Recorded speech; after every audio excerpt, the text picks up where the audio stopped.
अस्सलाम वालेकुम दोस्तों, मैं डॉक्टर मतलूब अहमद आपको अपने वीकली वीलॉग के सिलसिले में डॉक्टर मतलूब अहमद यूट्यूब चैनल पर खुशामदीद करता हूं और उम्मीद करता हूं कि आप खैर वाफियत से होंगे। दोस्तों, जैसा कि आपको मालूम है कि हम हर हफ्ता किसी मर्ज़ पर बात करते हैं। आज हम जिस मर्ज़ पर बात करने जा रहे हैं उसको आप कहते हैं सनस्ट्रोक या हीट स्ट्रोक। सूरज की गर्मी की वजह से आने वाले अमराज या सूरज की गर्मी की वजह से आने वाली बेहोशी या सूरज की गर्मी की वजह से आने वाले मसाइल। सन स्ट्रोक को मेडिकल की ज़बान में हीट स्ट्रोक भी कहा जाता है। धूप की वजह से या गर्मी की वजह से पैदा होने वाली ख़ास ख़तरनाक हालत जिसमें जिस्म का दर्जा हरारत बहुत ज़्यादा बढ़ जाता है, अक्सर 104 105 फ़ारेनहाइट तक पहुंच जाता है या 40 41 दर्जे सेंटीग्रेड पर जा सकता है और जिस्म पसीना बहाना बिल्कुल बंद कर देता है। सन स्ट्रोक की आम वजूहात दर्ज झेल होती हैं, जैसा कि धूप में ज़्यादा देर तक रहना, धूप में काम करना, धूप में सफ़र करना या कहीं शदीद गर्मी की जगह पर काम करना। जैसे कुछ लोग भट्टों पर काम करते हैं या ये बेकरी का सामान बनाने वाले, इनकी बहुत बड़ी भट्टी होती है, उसके सामने बैठकर काम करते हैं, या जहाँ लोहा पगलाया जाता है उधर काम करने वाले लोग इस मर्ज़ का शिकार हो सकते होते हैं। ये ज़्यादा इसलिए होता है कि बहुत ज़्यादा देर काम करते रहना और साथ पानी का इस्तेमाल ना करना या साया ना होना, यानी पानी नहीं पीते, धूप में काम करते रहते हैं या तपश की वाली जगह पर, हीट वाली जगह पर बहुत ज़्यादा देर बैठे रहते हैं या काम करते रहते हैं जिसमें वो पानी का इस्तेमाल भी नहीं करते और साए का एहतमाम भी नहीं किया जाता।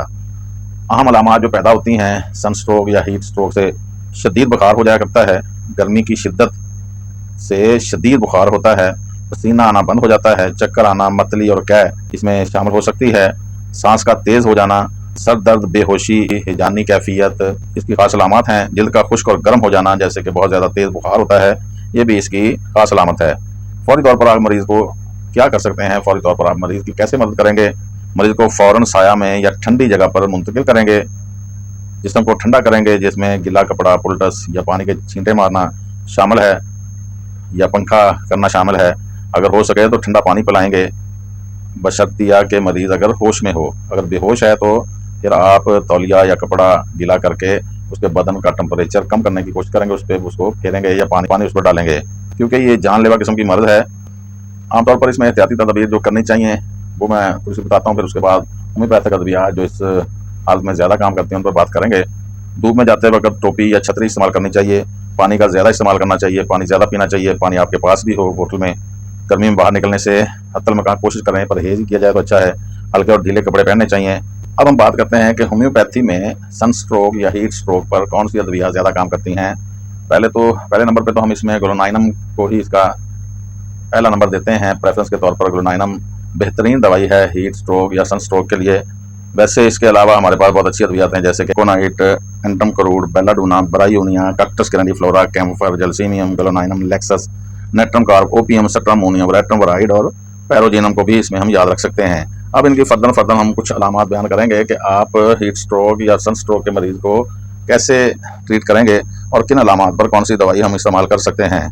सबसे पहले हम बात करेंगे एकोनाइट के हवाले से। जैसा कि सबको मालूम है कि इमरजेंसी की बड़ी बेहतरीन दवाई है, सन स्ट्रोक हो या हीट स्ट्रोक हो, सबसे पहले आप एकोनाइट को ज़रूर 1-2 डोज दे लें। उम्मीद है कि उसी से मरीज़ ठीक हो जाएगा। इसकी आम अलामात अचानक तेज़ बुखार, बेचैनी, खौफ, धूप या तेज़ हवा के बाद अलामत का बढ़ना इसकी खास अलामत होती है। उसके बाद हम बात करेंगे एंटमक्रूड। एंटमक्रूड की खास अलामत ये है कि धूप की वजह से कोई भी मर्ज़ वाक़या होती है, धूप की वजह से सूर्य की गर्मी बिल्कुल बर्दाश्त नहीं होती। आमतौर पर ये लोग कुछ मोटे होते हैं, थोड़े से मोटे जिस्म के लोग होते हैं, धूप की गर्मी बिल्कुल बर्दाश्त नहीं होती। आमतौर पर ये दर्द का एहसास नहीं करते, इनको दर्द बहुत कम होता है और इनकी ज़बान सफ़ेद होती है। आमतौर पर देखा गया है कि ज़बान सफ़ेद होती है। ये दौरे की हालत के अलावा भी दवाई देने की ज़रूरत पड़ती है, तो उस हवाले से मैं बता रहा हूँ कि ज़बान सफ़ेद होती है और मरीज़ कहेगा कि मैं जैसे धूप में जाता हूँ तो मेरी तबीयत ख़राब हो जाती है, मुझे सर में दर्द भी हो सकता है, मेरा दिल घबराना शुरू हो जाता है, मेरे पास गर्मी बर्दाश्त नहीं होती, तो वहाँ हम एंटमक्रूड को देंगे। एंटमक्रूड के हवाले से इसका स्पेसिफिक सिम्टम है कि मरीज़ धूप बर्दाश्त नहीं करता, दूसरी तरफ नहाना भी उसको अच्छा नहीं लगता, वो नहाने से भी अपनी तकलीफ़ात में इजाफा ही महसूस करता है। ये इसकी खास स्पेसिफिक अलामत है। तीसरे नंबर पर हम बात करेंगे बेलाडूना के हवाले से। बेलाडूना अगर हीट स्ट्रोक हुआ है या सन स्ट्रोक हुआ है तो आमतौर पर बेलाडूना का अगर मरीज़ होगा तो उसकी आंखें, चेहरा सुर्ख हो जाएगा, तपकन हो रही होगी, जिस्म गर्म हो रहा होगा, शदीद हैजानी कैफियत होगी, तशन्नुज यानी हाथ पाँव मुड़ भी सकते हैं, बेहोश हो सकता है, मुँह और गला शदीद खुश्क होगा, मरीज़ के दिमाग में सोजिश या दिमाग की तरफ खून की रवानगी ज़्यादा होने की वजह से उसको कैसी चीज़ें नज़र आ सकती हैं। वो कह सकता है वो मुझे जिन्नात नज़र आ रहे हैं, वो भूत नज़र आ रहे हैं या मरे हुए लोग नज़र आ सकते हैं। शदीद तेज़ बुखार होता है और हाथ पाँव ठंडे होने के साथ साथ सर गर्म होता है, ये इसके स्पेसिफिक सिम्टम हैं। तो बेलाडोना फिर ऐसे मरीज़ को बहुत अच्छा काम करती है। इसी तरह जलसीमियम में गनूदगी बहुत ज़्यादा पाई जाती है, नब्ज़ सुस्त होती है, पट्टों की शदीद कमज़ोरी होती है, ढीलापन, धूप की गर्मी बर्दाश्त ना होने की वजह से ब्लड प्रेशर कम हो जाता है, अफसरदगी हो जाती है, हिजानी कैफियत इसमें भी पाई जाती है और मदहोश कर देने वाला बुखार इसमें पाया जाता है। जलसीमिया के हवाले से बात की जा रही थी। इसी तरह ब्रायोनिया में शदीद प्यास के साथ साथ मुंह खुश्क होता है, बुखार तेज़ होता है, हरकत नहीं करना चाहता, हिलता जुलता नहीं है, उधर ही लेटा रहता है, या अगर थोड़ी बहुत उसको होश आएगी तो अपने कारोबार या अपने मामलात के तफक्कुरात में बातें करेगा। आमतौर पर इसके मरीज़ भी थोड़े मोटे होते हैं। कक्टस ग्रैंडिफ्लोरा भी इस मरज़ में इस्तेमाल होती है। कक्टस ग्रैंडिफ्लोरा का मरीज़ आमतौर पर उसका सांस रुक रहा होता है, ऐसे कंधे उठाकर सांस लेगा, दिल पे उसका अटैक हो रहा होता है, नब्ज़ कमज़ोर होती है, सांस रुक रहा होता है और इसमें बुखार भी हो सकता होता है, साथ बेहोशी की तरफ मरीज़ गामज़न होता है। तो कक्टस ग्रैंडिफ्लोरा पर हम ध्यान देंगे। इसी तरह कैंफर में देखा गया है कि मरीज़ बिल्कुल बेहोश हो जाता है, जिस्म ठंडा हो जाता है, जिस्म अकड़ाव की तरफ चला जाता है, ब्लड प्रेशर कम हो रहा होता है, ब्लड प्रेशर बिल्कुल लो हो जाता है। जब मरीज़ जहाँ बलब होता है, आमतौर पर पसीना बिल्कुल आना बंद हो जाता है, सिर्फ माथे पर हल्का सा पसीना होता है, ये कैंफर की खास अलामत है। लेक्सस में आमतौर पर बायां तरफ ज़्यादा मुतासर होता है, गर्मी बर्दाश्त नहीं होती। ओपीएम में भी इसी तरह गर्मी बहुत ज़्यादा लगती है। स्ट्रामोनियम में उसको ऐसा यानी वो बोलता बहुत ज़्यादा है, अजीब किस्म की, यानी कह लें कि वो कन्वर्सेशन करने लग जाता है, बेअदब गुफ्तगू करता है, बोलता ही रहता है, उसको पता नहीं होता वो क्या बोल रहा है। बाकी इसमें 3 दवाइयाँ और कह लें कि आप कार्ब, डोलोनाइनम और वरेट्रमवाराइड इसकी बेहतरीन अद्वियात हैं, जिस पे हम थोड़ी सी बात करेंगे। मैंने शुरू में बताया है कि डोलोनाइन हीट स्ट्रोक या सन स्ट्रोक की सबसे बेस्ट दवाई मानी जाती है। सूरज की गर्मी से सर को फाड़ देने जैसा शदीद दर्द होता है, जिसमें नब्ज़ तेज़ होती है, चेहरा सुर्ख हो जाता है। मरीज़ कहता है कि मेरे दिल की धड़कन सर में महसूस हो रही है, चेहरा सुर्ख होने के साथ गर्म होता है, पसीना कम आता है, चक्कर आने शुरू हो सकते हैं। ये इस मर्ज़ की स्पेसिफिक दवाई है, यानी ये ज़रूर देनी चाहिए अगर हीट स्ट्रोक होता है या आप कह लें कि सन स्ट्रोक होता है, तो डोलोनाइनम हमारी पहली दवाई है। इससे ही मिलती जुलती दवाई जो धूप में अमराज जिसके ज़्यादा होते हैं उसको नाइट्रम कार्ब कहा जाता है। धूप से बहुत ज़्यादा हसास होते हैं, सूरज में चलने या गर्मी में काम करने से इंतहाई कमज़ोरी होती है, सन स्ट्रोक के बाद सुस्ती और थकन हो जाती है, ये इसकी खास अलामतें हैं।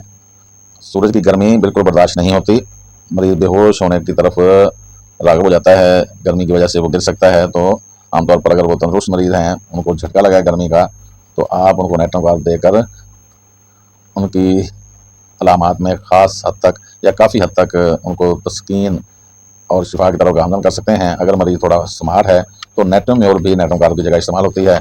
आमतौर पर मुख्तलिफ डॉक्टर कहते हैं कि ये गरीब लोगों का एयर कंडीशन है, आप नेट्रम म्योर या नेट्रम कार्ब दें। नेट्रम म्योर और नेट्रम कार्ब गर्मियों में मरीज़ों को इस्तेमाल करवाएँ। गरीब लोगों को खास तौर पर इस्तेमाल करवाएंगे तो वो गर्मी के ख़िलाफ़, तो उनमें गर्मी के ख़िलाफ़ काफ़ी सारी क़ुव्वत मदाफ़त पैदा हो जाएगी और वो गर्मी का अच्छे तरीके से मुकाबला कर सकेंगे और उनको गर्मी कम लगेगी या गर्मी से आने वाली अमराज उनको कम होंगी। इसलिए मुख्तलिफ डॉक्टर कहते हैं कि ये गरीब लोगों का एयर कंडीशन है, ये ठंडक पैदा करता है। अगली दवाई है वरेट्रमवाराइड। वरेट्रमवाराइड भी बेलाडोना की तरह तेज़ बुखार जब हो जाते हैं तो तब काम करती है, चेहरा सुर्ख हो जाता है, मतवातर तेज़ बुखार या झटकेदार तेज़ बुखार। तो वरेट्रमवाराइड धूप लगने से, गर्मी लगने से होने वाले बुखारों की वजह से कोई अमराज पैदा होते हैं तो उधर काम करने वाली बेहतरीन दवाई है। मैं आखिर में फिर यही बताऊंगा कि सन स्ट्रोक या हीट स्ट्रोक पर हमारी डोलोनाइनम को फर्स्ट प्रायोरिटी पर इस्तेमाल करवाया जाता है और अगर तेज़ बुखारों में आपको किसी वजह से नाकामी हो रही है तो आप पैरोजिनम भी एक खुराक हाइपोटेंसी में देकर इस मरज़ से मरीज़ की जान छुड़वा सकते हैं। मैं डॉक्टर मतलूब अहमद आपसे रिक्वेस्ट करता हूं कि आप इस चैनल को ज़रूर सब्सक्राइब करें, लाइक कर दिया करें, शेयर कर दिया करें। तो आज हम बात कर रहे थे सन स्ट्रोक पर। उम्मीद है कि आपको ये सिलसिला ज़रूर पसंद आ रहा होगा। वस्सलाम।